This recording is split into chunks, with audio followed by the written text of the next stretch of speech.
ಆರತಿ ಅವ್ರಿಗೆ ಈ ಸರ್ಪ್ರೈಸ್ ಕೊಡಬೇಕು ಅಂತ ಎಷ್ಟೊತ್ತಿಂದ ಕಾದಿದ್ದೆ. ಅವ್ರು ಇದನ್ನು ನೋಡಿದ್ರೆ ಅವ್ರ ಎಲ್ಲ ಆತಂಕನೂ ಕಡಿಮೆ ಆಗತ್ತೆ.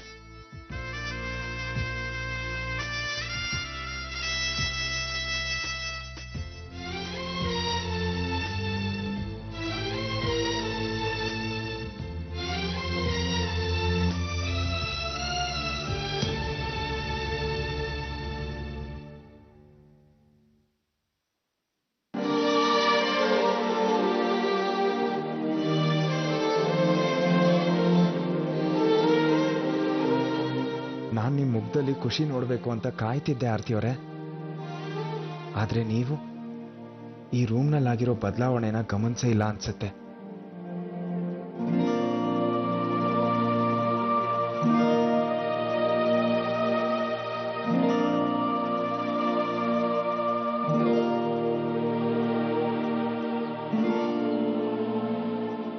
ನಿಮ್ಮನ್ನ ಕಣ್ಣಲ್ಲಿ ಕಣ್ಣಿಟ್ಟು ನೋಡೋ ಧೈರ್ಯನೂ ನನಗಿಲ್ಲ ಸೂರ್ಯ ಅವರೇ. ಅಸಹಾಯಕತೆ ಇದನ್ನಾದ್ರೂ ನಾನು ನಿಮಗೆ ಎಷ್ಟೊಂದು ಸುಳ್ಳು ಹೇಳಿದ್ದೀನಿ, ಎಷ್ಟು ವಿಷಯ ಮುಚ್ಚಿಟ್ಟಿದ್ದೀನಿ.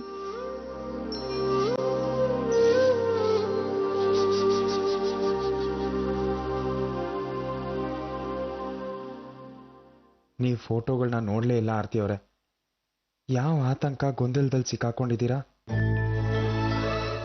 ಸೂರ್ಯ ಅವರೇ, ನೀವು ನನ್ನ ಜೀವನದಲ್ಲಿ ಬರೋವರೆಗೂ ನಾನು ಒಂಟಿಯಾಗಿ ಅಪೂರ್ಣ ಜೀವನ ನಡೆಸ್ತಿದ್ದೆ.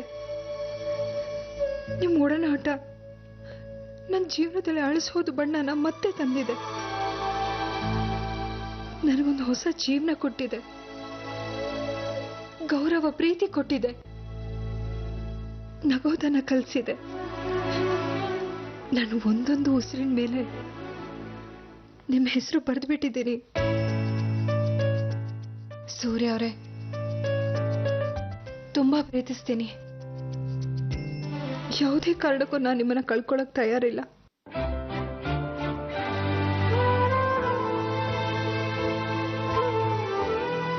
ನೀವು ನನ್ನಿಂದ ಮುಖ ತಿರುಗಿಸಿದ ದಿನ ನನ್ನ ಜೀವನದ ಕೊನೆ ದಿನ ಆಗಿರುತ್ತೆ. ನಿಮ್ಮ ಜೊತೆಗಿರಕ್ಕೆ ನಾನು ಏನ್ ಬೇಕಾದ್ರೂ ಮಾಡೋಕ್ಕೂ ಸಿದ್ಧ. ಇನ್ ಮುಂದೆ ಯಾವ ಸುಳ್ಳು ನಮ್ಮಿಬ್ರು ಮಧ್ಯೆ ಬರೋದಿಲ್ಲ.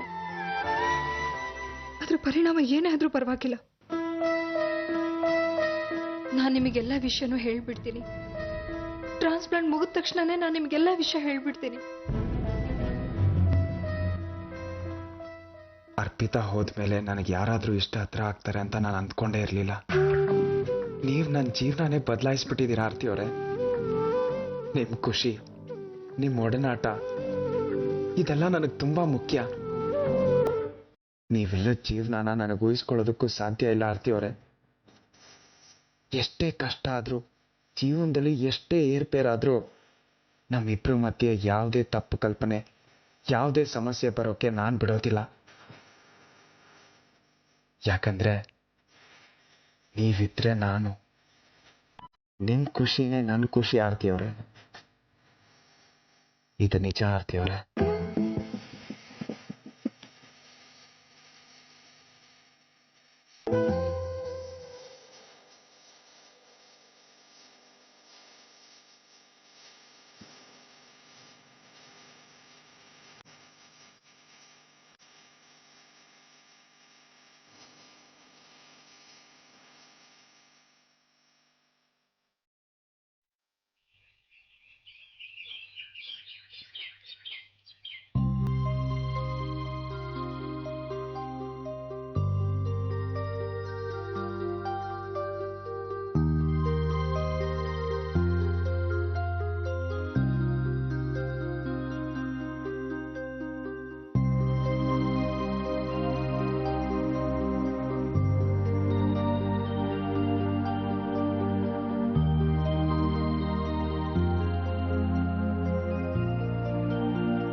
ನನಗೆ ನಿಮ್ಮ ಮೇಲೆ ತುಂಬ ಬೇಜಾರಾಯಿತು ಆರ್ತಿಯವ್ರೆ, ದುಃಖನೂ ಆಯಿತು. ಈ ಫೋಟೋನೆಲ್ಲ ನೋಡಿ ಕೂಡ ನೀವು ನನಗೇನೂ ಹೇಳೇ ಇಲ್ಲ.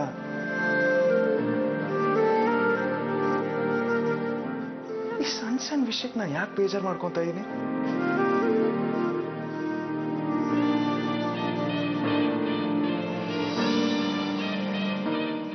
ನಾನು ಏನೇ ಮಾಡಿದ್ರು ನೀವು ನನಗೆ ಸ್ಪಂದಿಸ್ಬೇಕು ಅನ್ನೋದೇ ನನ್ನ ಆಸೆ ಆರ್ತಿ ಅವರೇ. ನೀವು ನನ್ನ ಮೇಲೆ ಸಿಟ್ಟು ಮಾಡಿಕೊಂಡು ನನ್ನನ್ನು ತಿರಸ್ಕರದಿಂದ ನೋಡಬೇಡಿ. ನೀವು ಮುನಿಸ್ಕೊಳ್ಳೋದು, ನಗೋದು, ನನ್ನನ್ನು ರೇಗಿಸೋದು ಇದೆಲ್ಲ ನನಗೆ ತುಂಬ ಖುಷಿ ಕೊಡುತ್ತೆ. ಆದರೆ ನಿಮ್ಮ ಈ ಮೌನ, ಇದನ್ನ ನಾನು ಸಹಿಸ್ಕೊಳಕ್ಕಾಗಲ್ಲ ಆರ್ತಿ ಅವರೇ.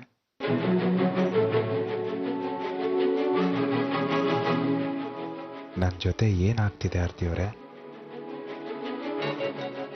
ಹೇಳಿ ಹೇಳಿ ಆರ್ತಿ ಅವರೇ. ಅಣ್ಣ,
ಸೂರ್ಯ, ರಾಖಿ ಕೇಸು ತುಂಬಾ ಕಗ್ಗಂಟಾಗಿದೆ. ಆಪೋಸಿಟ್ ಲಾಯರ್ಗೆ ಬಲವಾದ ಸಾಕ್ಷಿ ಸಿಕ್ಕಿದೆಯಂತೆ. ಫ್ಲವರ್ ವಾಜಿಂದ ತಲೆಗೆ ಬಿದ್ದುಬಿಟ್ಟು ರಾಕೇಶ್ ಕೊಲೆ ಆಗಿದೆ ಅಂತ ಅವನು ಸಾಬೀತು ಮಾಡ್ತಾನಂತೆ. ಹಾಗೇನಾದ್ರು ಆದ್ರೆ ಅದು ನಮಗೆ ಸಹಾಯ ಆಗೋದಿಲ್ಲ. ಆಗ ರಾಖಿ ಆತ್ಮರಕ್ಷಣೆಗೋಸ್ಕರ ಅವನ ಮೇಲೆ ಹಲ್ಲೆ ಮಾಡಿದ್ಲು ಅಂತ ಸಾಬೀತು ಮಾಡೋದು ಕಷ್ಟ ಆಗುತ್ತೆ. ನೋಡ್ದ ರಾಖಿ, ನೀನ್ ಮಾಡಿದ್ದು ಒಂದು ತಪ್ಪಿಂದ ನಾವೆಲ್ಲ ಎಷ್ಟು ಅನುಭವಿಸ್ತಾ ಇದೀವಿ ಅಂತ. ಅಣ್ಣ ಪ್ಲೀಸ್, ಈಗಾಗಲೇ ತುಂಬಾ ನೊಂದಿಯಾಳೆ, ಬೈಬಡ್ವೋ.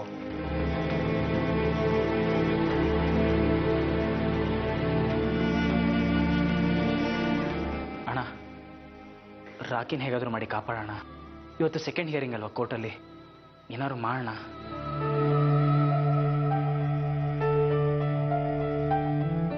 ಅಣ್ಣ, ನೀನು ನಿನ್ನೆ ಯಾರೋ ಮೀಟ್ ಮಾಡಕ್ ಹೋಗಿದ್ದೆ. ಅಲ್ಲಿ ಇಂಪಾರ್ಟೆಂಟ್ ಒಂದು ಪ್ರೂಫ್ ಸಿಗತ್ತೆ ಅಂತ ಕೂಡ ಹೇಳಿದ್ದೆ. ಆ ಪ್ರೂಫ್ ಇಟ್ಕೊಂಡು ರಾಕಿ ನಿರಪರಾಧಿ ಅಂತ ಸಾಬೀತು ಮಾಡ್ಬೋದು ಅಂತ ಹೇಳಿದ್ದೆ. ಏನಣ್ಣ ಆ ಪ್ರೂಫು? ಹೇಳು ಸೂರ್ಯ, ಏನದು? ಹೇಳೋಣ. ಸೂರ್ಯ, ಈ ಸಿಡಿನ ನೀವು ಕೋರ್ಟ್ ರೆಡಿ ಮಾಡೋದ್ರಿಂದ ನಿಮ್ಮ ತಮ್ಮನ ಹೆಂಡತಿನ ನಿರಪರಾಧಿ ಅಂತ ಪ್ರೂವ್ ಮಾಡಬಹುದು.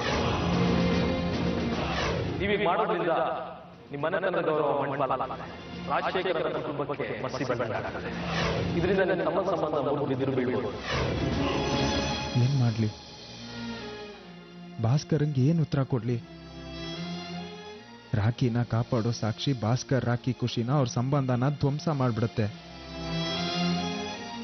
ಅಣ್ಣನಾಗಿ ತಮ್ಮನ ಹೆಂಡತಿ ಮೇಲೆ ಇಂಥ ಕಪ್ಪು ಚುಕ್ಕೆ ಬರೋ ಹಾಗೆ ಹೇಗ್ ಮಾಡೋಕ್ ಸಾಧ್ಯ? ಏನ್ ಹೇಳಲಿ ನಾನು ನಿನ್ಗೆ?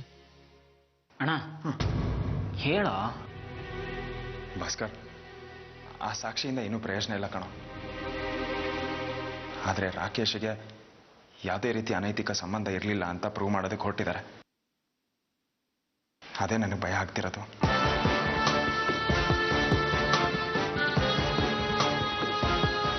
ನಡೀರಿ, ಕೋರ್ಟ್ ಲೇಟ್ ಆಗುತ್ತೆ, ಹೋಗೋಣ. ಹೋಗೋಣ.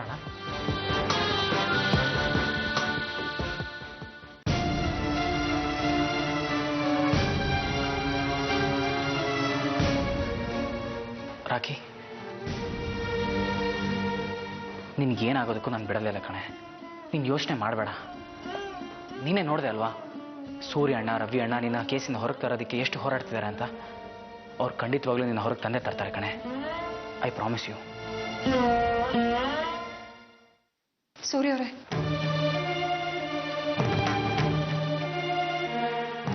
ಹೇಳಿ ಆರ್ತಿಯವರೇ. ನಾನು ನಿಮ್ಮ ಹತ್ರ ಒಂದು ವಿಷಯ ಮಾತಾಡಬೇಕಿತ್ತು. ಹೇಳಿ. ಅಣ್ಣ ಹೋಗೋಣವಾ? ಹಾ ಬಂದೆ. ನೀವು ಹೇಳಿ. ಪರವಾಗಿಲ್ಲ, ಸಂಜೆ ಬಂದ್ಮೇಲೆ ಮಾತಾಡೋಣ. ಅಣ್ಣ ಹೋಗೋಣ. ಸರಿ. ನೀವೇನೋ ಹೇಳಬೇಕು ಅಂತಿದ್ರಿ. ಏನಿಲ್ಲ, ಬರ್ತೀನಿ.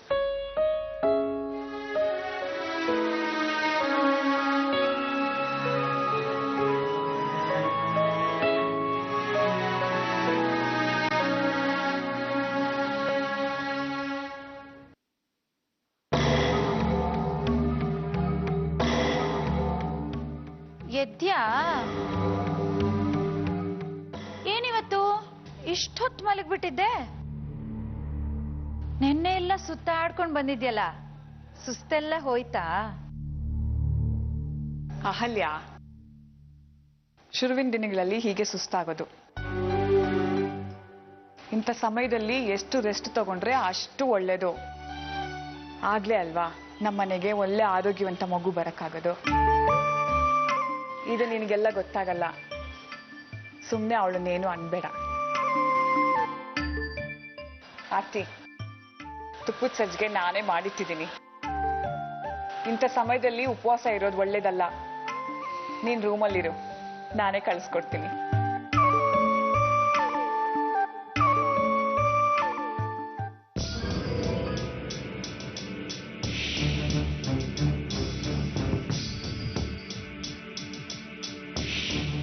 ಆಹಾಹಾ, ಪ್ರಪಂಚದಲ್ಲಿ ಯಾರು ಹಡಿದೇ ಇರೋ ಮಗುನ ಇವಳು ಹಡಿತಿದ್ದಾಳೆ. ಅದ್ಕೆ ಈ ಮಹಾರಾಣಿಗೆ ಅದೆಷ್ಟು ಉಪಚಾರ ಮಾಡ್ತಿರೋ ಮಾಡಿ, ಕಡೆಗೆ ಇವಳು ನಿಮಗೆ ಮಣ್ಣು ಮುಕ್ಕಿಸ್ತಾ ಇದ್ರೆ ನನ್ನ ಹೆಸರು ಅಹಲ್ಯಾನೇ ಅಲ್ಲ.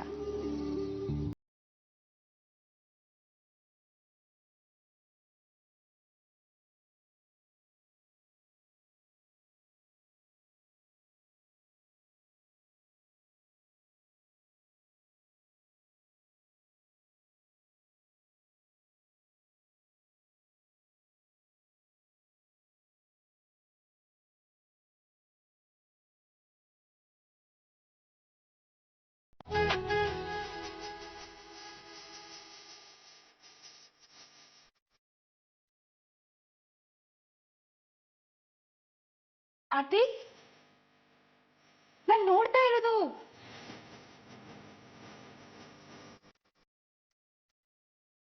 ನನಗೂ ಅದೇ ಅರ್ಥ ಆಗ್ತಾ ಇಲ್ಲಕ್ಕ. ಸೂರ್ಯ ಅವ್ರು ತನ್ನ ಪ್ರೀತಿನ ಹೇಗೆ ನಿವೇದನೆ ಮಾಡಿದಾರಲ್ವಾ? ಅಂದ್ರೆ ಸೂರ್ಯ ಅವ್ರು ನಿನ್ನ ಪ್ರೀತಿ ನನ್ನ ಮನಸ್ಸು ಹಾಗೆ ಹೇಳ್ತಾ ಇದೆ. ಆದ್ರೆ ಅವ್ರು ಯಾವತ್ತೂ ನಿನ್ನ ಹತ್ರ ಹೇಳಿಲ್ಲ ಅಲ್ವಾ? ಹೇಳೋ ಅಗತ್ಯ ಇಲ್ಲ ಅಕ್ಕ. ಈ ಫೋಟೋಗಳು ನೋಡಿದ್ರೇನೆ ಗೊತ್ತಾಗ್ತಿದೆ. ಒಂದ್ಸಲ ಕೇಳಿದ್ರೆ ನಿನ್ ಗಂಟೇನು ಹೋಗುತ್ತೆ?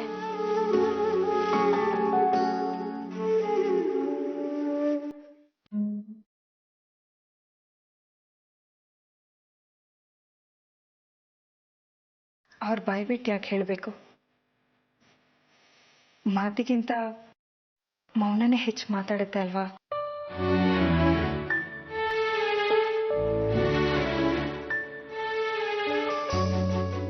ಇದನ್ನೆಲ್ಲ ಕೇಳಿ ಅವರನ್ನ ಇಕ್ಕಟ್ಟಲ್ಲಿ ಸಿಕ್ಕಾಕ್ಸೋದು ನನಗಿಷ್ಟ ಇಲ್ಲ. ಆಮೇಲೆ ಅವರು ನನ್ನನ್ನು ತಲೆ ಎತ್ತು ಕೂಡ ನೋಡೋದಿಲ್ಲ. ನಿಮಗೆ ಗೊತ್ತಲ್ವಾಕ ಅವರೆಷ್ಟು ಸಂಕೋಚ ಸ್ವಭಾವದವರು ಅಂತ. ಇದನ್ನೆಲ್ಲ ಮಾತಾಡೋಕ್ಕೆ ತುಂಬ ನಾಚ್ಕೋತಾರೆ ಅಂತ, ಅದಕ್ಕೆ ನಾನು ಇದನ್ನೆಲ್ಲ ಆರ್ತಿ, ಒಂದ್ಸಲ ಕೇಳ್ಬಿಡು. ಮನಸ್ಸು ನಮ್ಗೇನು ಇಷ್ಟನೋ ಅದ್ರ ಬಗ್ಗೆನೇ ಯೋಚನೆ ಮಾಡ್ತಾ ಇರುತ್ತೆ. ಅದಕ್ಕೆ ಹೇಳೋದು ಮನಸ್ಸಿಗಿಂತ ದೊಡ್ಡ ವೈರಿ ಬೇರೆ ಯಾರೂ ಇಲ್ಲ ಅಂತ. ನೋಡು, ನೀನು ಅನ್ಕೊಂಡಿದ್ದೆ ನಿಜ ಆಗ್ಲಿ ಅನ್ನೋದು ನನ್ನ ಆಸೆ. ಅದು ನಿಜ ಆಗುತ್ತೆ ಕೂಡ. ಆದ್ರೂ ಒಂದ್ಸಲ ನೇರವಾಗಿ ಮಾತಾಡೋದು ಒಳ್ಳೇದು.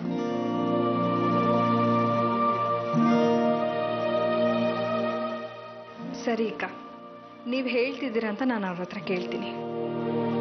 ಇವತ್ತು ಕೋರ್ಟ್ ಕೆಲಸ ಸುಸೂತ್ರವಾಗಿ ಮುಗಿಲಿ. ನಾನು ಆಮೇಲೆ ಅವ್ರ ಹತ್ರ ಕೇಳ್ತೀನಿ. ಸರಿ.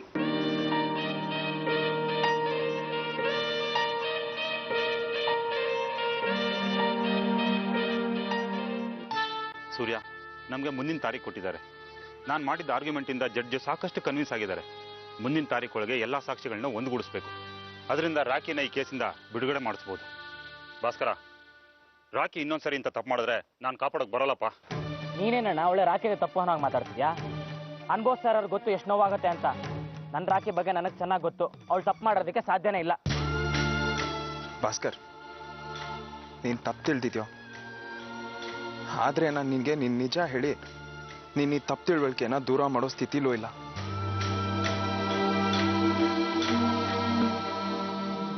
ಲೋ ಭಾಸ್ಕರ್, ಅಲ್ಲ ನೋಡು, ಕೋರ್ಟ್ ನಮಗೆ ಇನ್ನೊಂದು ಅವಕಾಶ ಕೊಟ್ಟಿದೆಯಲ್ಲ ಸರಿಯಾಗಿ ಪ್ರಿಪೇರ್ ಮಾಡ್ಕೊಳಕ್ಕೆ. ಅಣ್ಣ, ನೀನು ಬೇಜಾರು ಮಾಡ್ಕೊಂಬಿಡ್ವ. ಅವನು ಈ ರೀತಿ ಎಲ್ಲ ಕಿರ್ಚಾಡೋನಲ್ವೋ, ಅಪ್ಸೆಟ್ ಆಗಿದ್ದಾನೆ, ಅರ್ಥ ಮಾಡ್ಕೋ, ಕ್ಷಮಿಸ್ಬಿಡ್ವೋ. ಸರಿ, ನಾನು ಮನೆಗೆ ಫೋನ್ ಮಾಡಿ ವಿಷಯ ತಿಳಿಸ್ತೀನಿ. ಭಾಸ್ಕರ್, ಸ್ವಲ್ಪ ಕೆಲಸ ಇದೆ, ನನ್ನ ಜೊತೆ ಬಾ. ಬಾರೋ.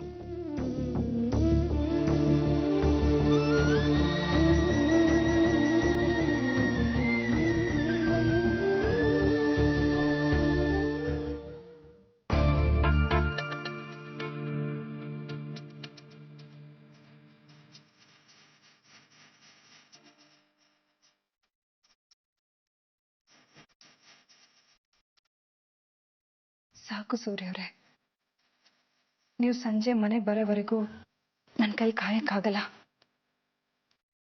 ನನ್ನ ಮನಸ್ಸಿಗೆ ನಾನು ಎಷ್ಟು ಅಂತ ಸಮಾಧಾನ ಹೇಳಿ. ನಾನು ನಿಮ್ಮ ಹತ್ರ ಈಗಲೇ ಮಾತಾಡಬೇಕು.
ಸೂರ್ಯ ಅವ್ರು ನನ್ನ ಫೋನ್ ತಗೋತಾನೆ ಇಲ್ಲ. ಪರವಾಗಿಲ್ಲ, ಸಂಜೆ ಮನೆಗೆ ಬಂದಾಗ ನನ್ನ ಪ್ರಶ್ನೆಯಿಂದ ತಪ್ಪಿಸ್ಕೊಳಕ್ ಹೇಗೆ ಸಾಧ್ಯ? ಇದುವರೆಗೂ ತುಂಬ ಕಳ್ಳಾಟ ಆಡಿದ್ದಾರೆ ಸಾಹೇಬ್ರು. ಇನ್ನು ನೀವು ನಿಮ್ಮ ಮನಸ್ಸಲ್ಲಿರೋದನ್ನ ಹೊರಗೆ ಹಾಕಲೇಬೇಕು.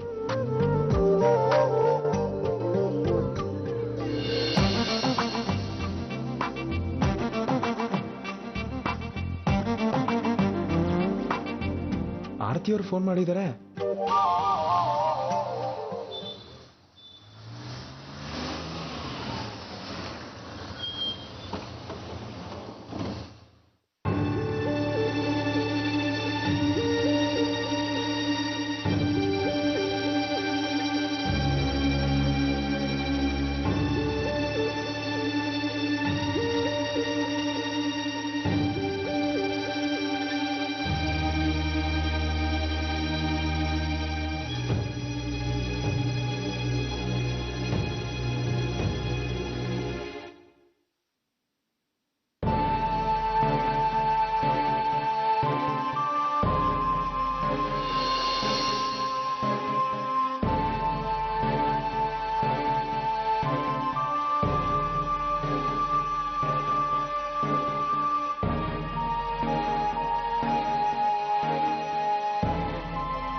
ನಿಮ್ಮ ಅತ್ತೆ ಮಾತು ಕೇಳಬಾರ್ದು ಅಂತ ಶಬ್ದ ಮಾಡಿದ್ಯಾ? ಇಷ್ಟೆಲ್ಲ ಮಾಡೋ ಅಗತ್ಯ ಏನಿತ್ತು? ನನ್ನೇನು ಸ್ವಿಚ್ ಇಲ್ಲಿರೋ ರೇಡಿಯೋ ಅಂತ ತಿಳ್ಕೊಂಡಿದ್ಯಾ? ಕೇಳೋದಿಲ್ಲ ಅಂದ್ರೂ ವಟ ವಟ ಅಂತ ಓಡ್ಕೊಳಕ್ಕೆ. ಅಮ್ಮ, ಹಾಗೆಲ್ಲ ಏನೂ ಇಲ್ಲ ಅಮ್ಮ, ನಾನು ಆರಾಮಾಗೇ ಇದ್ದೀನಿ. ನೀನು ನನಗೆ ಸಂಜಾಯಿಷಿ ಕೊಡಕ್ ಬರಬೇಡ. ಮಾಡೋ ಕೆಲಸನೆಲ್ಲ ಬಿಟ್ಬಿಟ್ಟು ಮೊದಲು ಹೋಗಿ ರೆಸ್ಟ್ ತಗೋ. ನಡಿ ಅಮ್ಮ, ನಡಿ ಅಮ್ಮ. ನಡಿ. ಅಮ್ಮ, ಇವ್ರು ಫೋನ್ ಮಾಡಿದ್ರು. ರವಿ ಫೋನ್ ಮಾಡಿದ್ನಾ? ಕೋರ್ಟಲ್ಲಿ ಏನಂದ್ರಂತೆ? ನಮಗೆ ಮುಂದಿನ ಡೇಟ್ ಸಿಕ್ಕಿದೆಯಂತೆ. ಜಡ್ಜ್ ತುಂಬಾ ಕನ್ವಿನ್ಸ್ ಆಗಿದ್ದಾರಂತೆ. ಮುಂದಿನ ಡೇಟ್ ಅಷ್ಟರಲ್ಲಿ ನಾವು ಸಾಕ್ಷಿಗಳನ್ನ ಕಲೆ ಹಾಕಬೇಕು. ಆಗ್ಲೇ ಅಮ್ಮ ನಮ್ಮ ರಾಕಿ ಈ ಸಮಸ್ಯೆಯಿಂದ ಹೊರಗಡೆ ಬರೋದು. ದೇವ್ರೆ, ನಮ್ಮ ಮನೆತನಕ್ಕೆ ಯಾವ ಕಳಂಕನೂ ಬರ್ದೇ ಇರೋ ಹಾಗೆ ನೋಡ್ಕೊಳಪ್ಪ. ಆರ್ತಿ, ನೀನೋಗಿ ರೆಸ್ಟ್ ತಗೋ. ಅಮ್ಮ, ಆರ್ತಿ ರೆಸ್ಟ್ ತಗೊಳಕ್ಕೂ ಆಗೋದಿಲ್ಲ, ಹಾಗೆ ಕೆಲಸ ಮಾಡದೆ ಸುಮ್ಮನೆ ಕೂತ್ಕೊಳ್ಳೋಕ್ಕೂ ಆಗೋದಿಲ್ಲ. ಯಾಕೆಂದ್ರೆ ಅವಳು ತನ್ನ ಗಂಡನ ಮನ್ಸನ್ನ ಗೆಲ್ಲೋದ್ರಲ್ಲಿದ್ದಾಳೆ. ಆರ್ತಿನೇ ನಂಗೆ ಹೇಳಿದ್ದು ಅಲ್ವಾ ಆರ್ತಿ?